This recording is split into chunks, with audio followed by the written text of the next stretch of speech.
బాగా చదువుకోమనండి, ఎక్కువ ప్రభుతో గడపమనండి, చిన్నప్పటి నుంచి దేవుని ఎడల భయభక్తులు కలిగి జీవించమని చెప్పండి పిల్లలకి.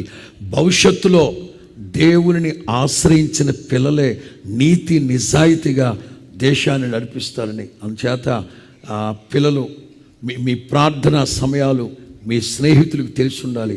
ఎక్కడ దేవుని నామానికి అవమానం కలగకుండా, దేవుని నామానికి మహిమ కలిగేటట్లుగా నా దేవుని దక్షిణ హస్తం మీకు తోడై ఉన్నట్లుగా మీతో ఉన్న వాళ్ళందరూ చూడాలి, మీతో ఉన్న వాళ్ళందరూ గమనించాలి, వాళ్ళు దానిని చూసి భయపడాలి, దేవుని ఎడల భయభక్తులు కలిగి జీవించాలి.